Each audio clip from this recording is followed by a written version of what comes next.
What's up, buddies and buddy girls? Welcome back to Facts Friday. And today is going to be part 2 of our history of the Renaissance. If you enjoy this video, please subscribe, hit that like button, comment, and share. Let's get started.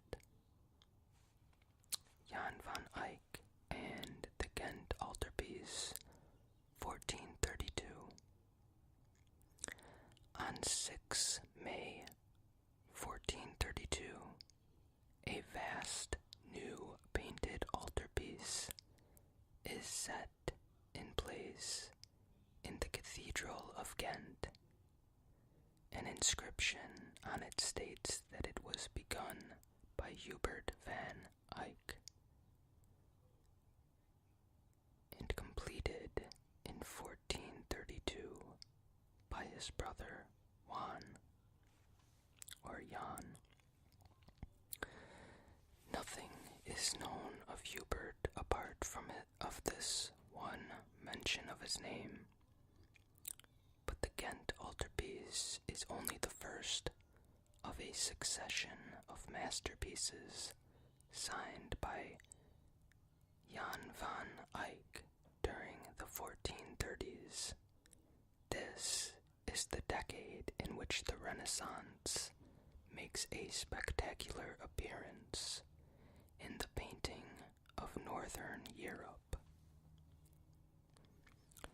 The Ghent Altarpiece is part of a late medieval tradition of works of this kind, made up of many panels, in this case folding in on each other. Duccio's Maesta, or Duccio's Maesta, I'm not sure how that's pronounced, in Siena is a noble predecessor, but Duccio's, let's just go with Duccio's, panels are for the most part small and crowded.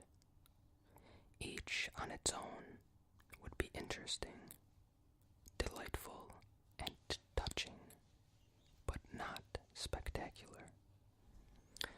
Van Eyck, painting with a new certainty of detailed design and execution, makes each panel a powerful work in its own right, and yet each collaborates with its immediate neighbor and its opposite number to make a balanced whole, which is even more impressive than the separate parts. The central panel, the Adoration of the Mystic Lamb, is the most ambitious composition up to this point in the story of art. Scores of Christian saints, dignitaries, and pilgrims are set with complete realism in a complex landscape. The surrounding panels, tall and thin, are equally impressive, whether they be the naked Adam and Eve, or organist and singers, or the archangel and the virgin in the two halves of an Annunciation. These figures occupy their allotted spaces with complete naturalness and realism. Each is a powerful composition in its own right, striking when seen at a distance, and fascinating in its detail if viewed more closely. Jan van Eyck and Portraiture, 1433 through 1444. The faces in the panels of the Ghent Altarpiece are so real that they could be portraits, and indeed 2 of the panels depict the kneeling donors. This degree of realism, introduced here in Flanders, is also found in the paintings by Van Eyck, which are commissioned as portraits. Again, among the first of their kind, Van Eyck's most famous portrait is of a married couple, an Italian merchant, Giovanni Arnolfini, and his wife Giovanni and Giovanna, painted in 1434 and known now as the Arnolfini marriage. This view of the pair holding hands in a bedroom is thought to symbolize their union rather than to depict an actual ceremony. The representation of the room as a 3-dimensional space, together with the almost tangible textures of the couple's rich clothes, gives notice that an exact depiction of reality can now be achieved. Henceforth, in the work of the best artists, this can be taken for granted. Similarly, the character in the faces of the stern Italian merchant and his yielding wife signify that portraiture has come of age. The same is true of a deeply personal image of a man in a turban, painted by Van Eyck in 1433, and possibly a self-portrait. But in these pioneering works of portraiture, in the 1430s Van Eyck is not alone, and perhaps cannot even claim priority. Robert Campin, 1430. In about 1430, probably in Flanders, a husband and wife have their portraits painted by an artist whose identity has been something of a mystery, believed now to be Robert Campin. He has been known in the past as the more anonymous master of Flamal. I'm not sure if I pronounced that right. These 2 sitters are simpler than the Arnolfinis, painted 4 years later, in a head and shoulders format. Each panel is almost filled by a friendly face in an elaborate headdress of everyday cloth. These people are well off, but they have few pretensions. They are the first real glimpse of Europe's new middle class. I know of no couple, so far away in time, to whom art brings one so close. A sense of close involvement is a hallmark of Robert Campin and his workshop. It is seen in one of their favorite subjects, the Virgin and Child, in an ordinary domestic interior. In these views, Mary is not enthroned, as she would be in an Italian painting of this period. Here, she is more likely to sit on everyday furniture, nursing her child in a cozy room with wooden paneling, tongs in the fireplace, a useful towel hanging up, ready to hand, and a view through a leaded window over a northern townscape. It is all reassuringly real. In his mastery of illusionistic technique, Campin, like Van Eyck, has one technical advantage, peculiar at this time to Northern Europe: oil paint.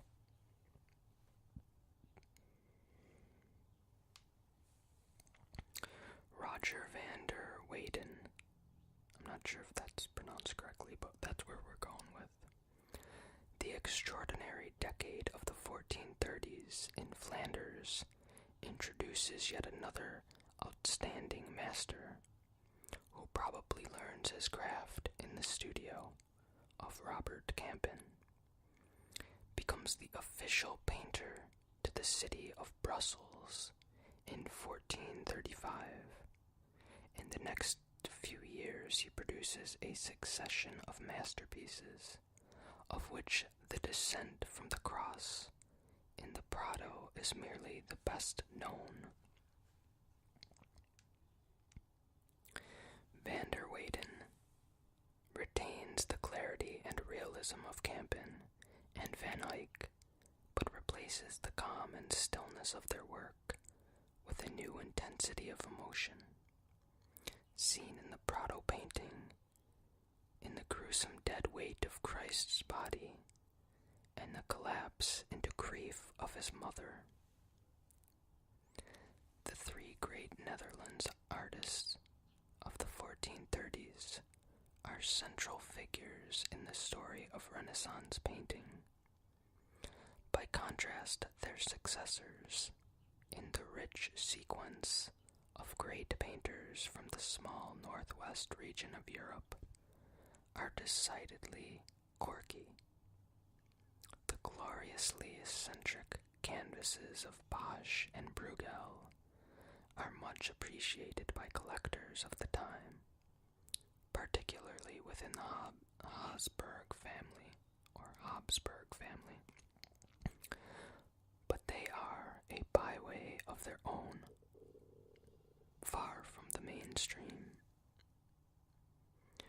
For a century after the heyday of Van Eyck, Campin, and van der Weyden, Italy is the center of European painting, but the Netherlands and Italy have strong economic links. Bruges and Italy in 15th century. The links of trade and finance between cities in Italy and the Netherlands have been immortalized in two works of art. Giovanni Arnolfini is a merchant from Lucca, living and trading in Bruges. In 1434, when newly married, he commissions a double portrait from Jan van Eyck, hoping for a memorial to himself and his wife. Giovanni could not possibly have made a wiser investment. The Arnolfini marriage is now one of the most famous paintings in the world.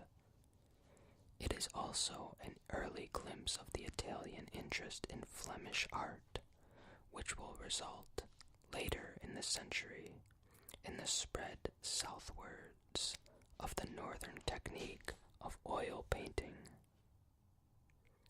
An altarpiece of about 1475 proves very influential in this same respect when it reaches Florence.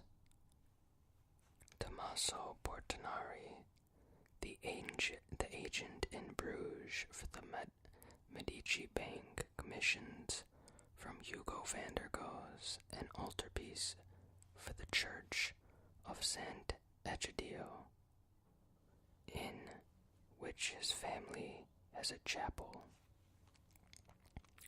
The central panel of the triptych shows the Virgin with her newly born child, visited by angels and shepherds, while the kneeling Portinari family are presented from the side panels by saints.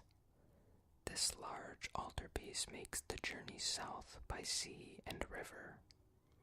It is the most imposing example of the northern style of painting to have reached Florence, the heart of the Southern Renaissance.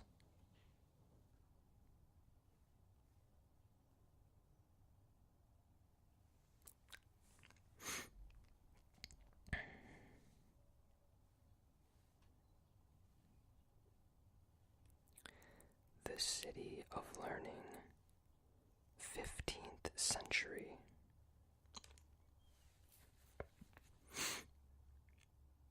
Florentine leadership in the arts is well established by the time of Cosimo's rise to power in 1434. His patronage brings much work to the city's painters, sculptors, and architects. But he also greatly encourages another strand of the Renaissance in which Florence plays a major role, the scholarship of humanism. The city in which Petrarch first inspires Boccaccio with a love of the classics in 1350 already has a clear distinction in this field. Cosimo, who develops a passion for scholarly studies, has a firm foundation to build upon. Cosimo founds 3 libraries in Florence, the greatest of them being the collection of books and manuscripts, now known as the Laurentian Library, because it is housed next to the Church of San Lorenzo. It is during these same years that Cosimo's friend, the humanist Pope Nicholas V, establishes the Vatican Library. The interest of both men extends beyond the Roman theme of the early Renaissance.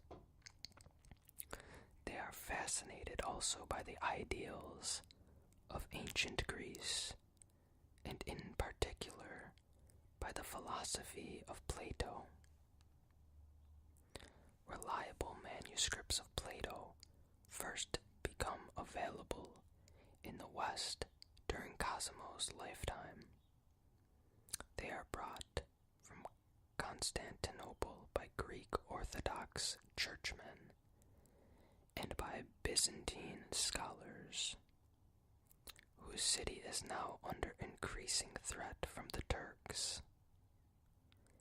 In 1439, Florence has first-hand experience of these Eastern scholars. At Cosimo's invitation, a council of the church moves from Ferrara to Florence to continue a debate between Roman Catholic and Greek Orthodox clerics on their long-standing doctrinal differences. The rival churches eventually fail to agree, but the interest of Cosimo and of Florence in Greek culture is increased by the encounter.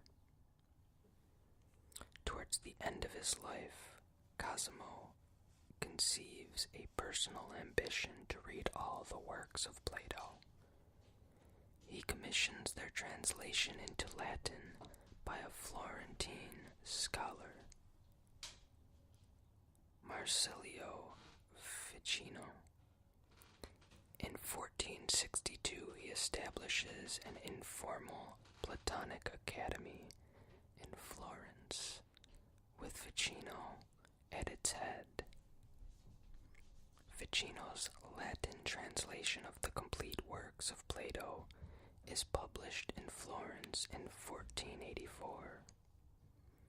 Too late for Cosimo himself, but with texts now widely available, Plato gradually recovers the leading role in philosophy, which has been held since the time of Aristotle, or by Aristotle.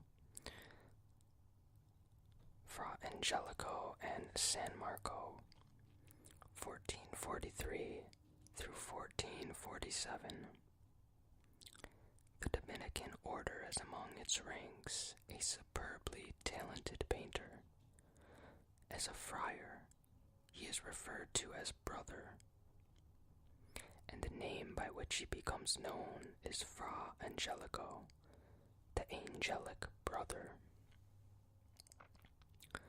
From 1443, Dominicans in Florence employ him to provide contemplative images for the walls of their convent,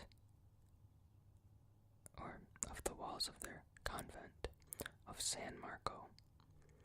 Over the next 4 years, he and his assistants create an extended masterpiece of Italian Renaissance art, though they would not have thought of it in those terms. There are large frescoes in the cloisters and in the public areas of the convent, mainly by Fra Angelico, and 44 smaller scenes from the Gospel story in the cells of the friars, many of them painted by his assistants, but the master's style, clear colors, strong design, a sense of depth and light, learnt from the example of Masaccio, is one which the pupils can adopt with a fair measure of success. The result is a building whose interior, as intended, is marvelously conducive to a sense of wonder and contemplation. Certainly for the friars for whom the images were painted, and almost as much among today's tourists.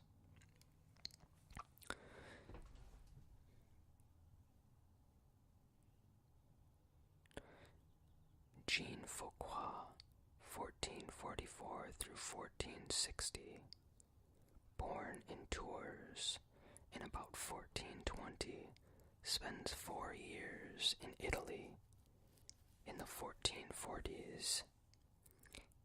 When he returns to Tours, he begins a decade of very fruitful activity, blending Italian and northern influences.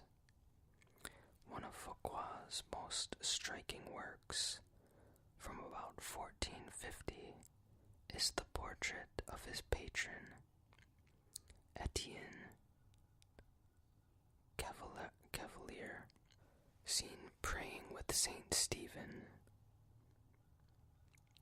The realism with which the two men are depicted derives from the example of the Netherlands masters of the time, such as Van Eyck and van der Weyden, but Foucault adds a classical calm of his own. In about 1452, Etienne Cavalier commissioned from Foucault the work on which his reputation is mainly based. It is a book of hours, for which Foucault provides detailed miniature illustrations of scenes from the Bible and the lives of the saints. Foucault probably completes the work by 1456. The original number of the scenes is not known, but 47 exquisite images survive, nearly all of them in the Museum of Chantilly. In these small but beautifully controlled compositions, Foucault again brings together two traditions from outside France. The colorful elegance of Foucault's scenes develops the tradition of the miniatures of northern Burgundy and of the Limburg brothers, masters of the international Gothic style. But in other elements, his use of the motifs of classical architecture, his interest in perspective, the rounded solidity of his figures, and of their spatial relationships. Fuqua reveals the influence of what he has seen,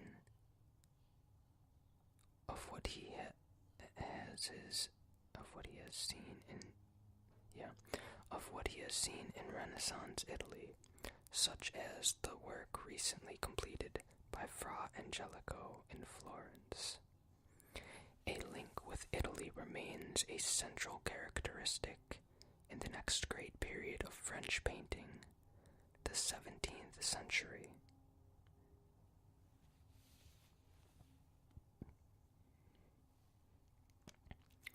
Baro della Francesca, 1445 through 1460. A religious fraternity in San Sepolcro, near Arezzo, requires a new altarpiece.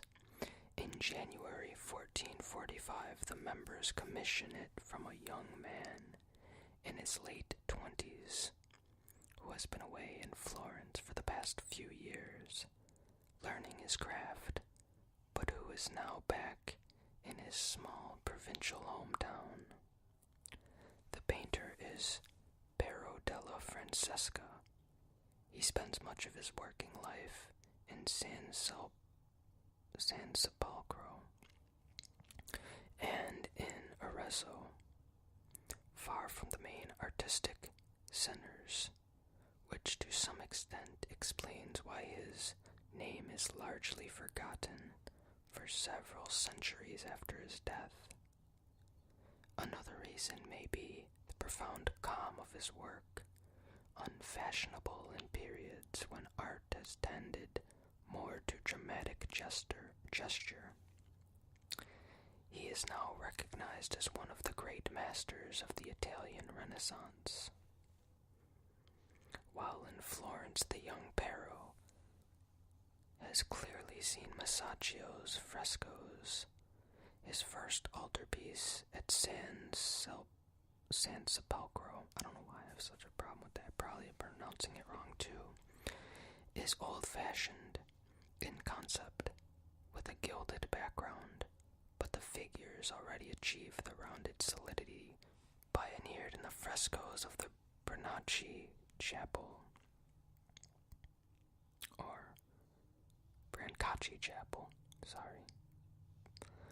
From this beginning, within a few years, Pero evolves his own characteristic and inimitable style. It is visible in the famous baptism of Christ, probably painted as an altarpiece in San Sepolcro in the early 1450s. The figures stand with monumental stillness, bathed in a cool light of seemingly eternal clarity. This is Renaissance humanism in its broadest sense, allowing full weight to the dignity of a man. The stillness, the sense of a scene perfectly positioned in space, the use of patches of almost pure color to suggest a harmony of pattern and order. All these are characteristics of Piero's timeless art. They can be seen at their best in the fresco cycle on the legend of the True Cross, which he paints in the church of St. Francis in Arezzo in the years around 1460. Underpinning the calm certainty of Piero's created world is a fascination with theories of form and perspective, very characteristic of the Italian Renaissance. Pero is the author of 2 learned treatises on the mathematics of pictorial illusion. Botticelli, 1478 through 1482. If Piero's work offers the mystery of stillness, Botticelli's introduces mystery of another kind, mysterious content expressed in a restlessly sinuous line from about 1470. Botticelli is established as one of the leading painters of Florence, frequently working for the Medici. His characteristic style is seen in two of the best loved and most widely recognized paintings of the Renaissance. The birth of Venus is a traditional subject. In classical mythology, the goddess is born from the foam of the sea and floats ashore in a scallop shell. But Botticelli's tall nude and her attendant winds are a strikingly original way of depicting the scene. In Primavera, spring 1478, the scene itself is profoundly mysterious. In a grove of oranges, the three Graces dance, while Flora scatters flowers upon the ground. She wears an exquisitely embroidered floral dress and is attended by a woman with a plant growing vigorously from her mouth. This woman, in her turn, is seized by a man in flight. These figures depict a scene in Ovid. Zephyr, the west wind, grasps his bride, Chloris, the goddess of flowers, whereupon blooms sprout from her lips and she is transformed into the fully developed Flora, strewing spring flowers upon the ground. These two paintings, imbued with classical allusion, are believed to contain themes of special significance to the Neo-Platonists of Florence's Platonic Academy. It is even possible that their content is devised by the Academy's director, Marsilio Ficino. Primavera also conceals within its imagery several hints of the names Medici and Lorenzo. Both works are commissioned for his private villa by Lorenzo di Pierfrancesco de Medici, a cousin of Lorenzo the Magnificent. They suggest very well the rarefied nature of Renaissance Florence in the late 15th century. An atmosphere about to be brutally interrupted by the more strident certainties of Savonarola.